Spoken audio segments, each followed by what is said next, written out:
Boris Casoy e Vladimir Putin, como deve ter ouvido? Tudo isso que nós acabamos de acompanhar aqui, Boris Casoy, sobre todas essas palavras e o empenho do Ocidente, que seria o tal do dono, do dominador da Ucrânia, que disseram, os ucranianos são um fantoche nas mãos do Ocidente.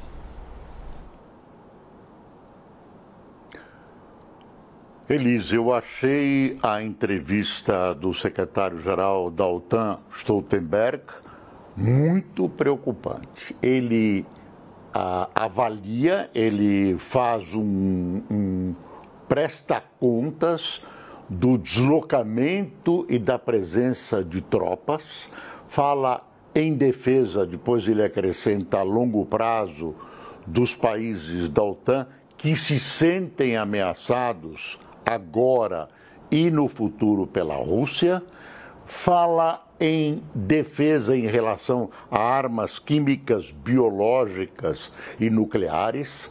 Há acusações mútuas a esse respeito e ele acusa a Rússia de fazer esse tipo, desmente essas acusações e, como você disse, diz que a Rússia usa essas acusações de pretexto para uma futura utilização possível de armas químicas, biológicas e nucleares, da qual, segundo ele, já fizeram uso na guerra na Síria, fazendo de Assad um campo, do ditador sírio Assad, um campo de experiência desse tipo de arma, pelo menos química, que a Síria é acusada de ter utilizado, agora com essa acusação, com o auxílio russo.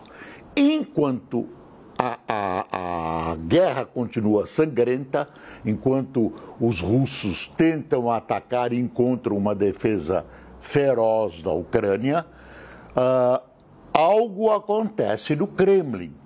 Houve ontem, uma defecção, uma saída de um assessor chamado Anatoly Chubais, que é considerado um liberal dentro do gabinete de Putin. Ele sai, não se sabe exatamente porquê, mas a saída dele do Kremlin tem significação, talvez porque o ataque à Ucrânia tenha sido mantido num segredo muito, muito forte, só alguns líderes militares teriam conhecimento, e Chubais não teria se conformado de não ter participado, e agora também ele, que é considerado um liberal, descontente, deixa o Kremlin. Isso pode significar um começo de alguma reprovação na cúpula russa, na cúpula política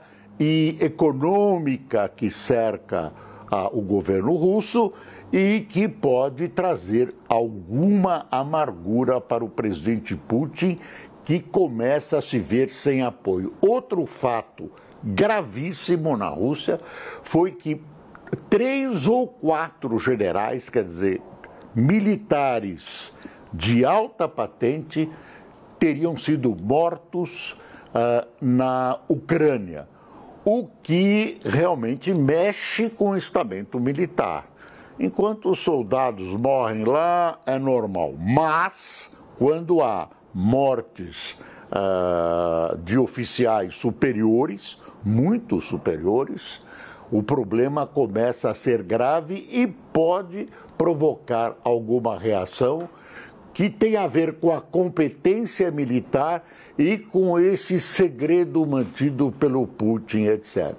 A presença do Biden acaba representando uma aproximação ainda maior de Estados Unidos e Europa. E se você me perguntar qual é o grau de temperatura hoje do que está acontecendo na Europa, eu acho muito alta.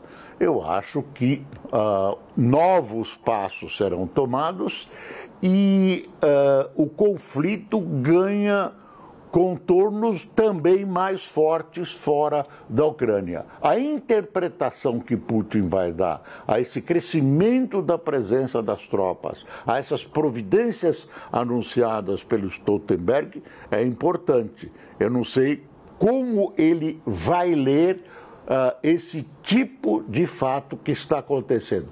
Por isso, a gente olha com preocupação, porque um acidente ou um erro de interpretação pode ter consequências imprevisíveis. Não vejo nesse instante alguma, pelo menos que a gente conheça, alguma aproximação no sentido de uma discussão diplomática sobre o que acontece. Hoje estamos longe, aparentemente, de um esforço de sucesso diplomático em negociações que possam levar a alguma solução para esse gravíssimo problema da invasão russa contra a Ucrânia. É isso.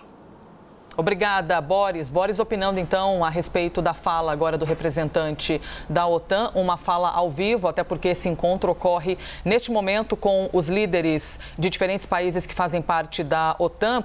E até para refrescar um pouco o nosso entendimento, só ressaltando aqui, o nosso editor de internacional, Diego Pavão, reiterou as diferenças entre essas armas que são as protagonistas desse momento da discussão, que as armas biológicas são esses agentes patogênicos, né? São vírus, são bactérias, e que armas químicas, porque as duas foram citadas por Stoltenberg, que armas químicas são as substâncias que causam uma reação tóxica, como, por exemplo, um veneno.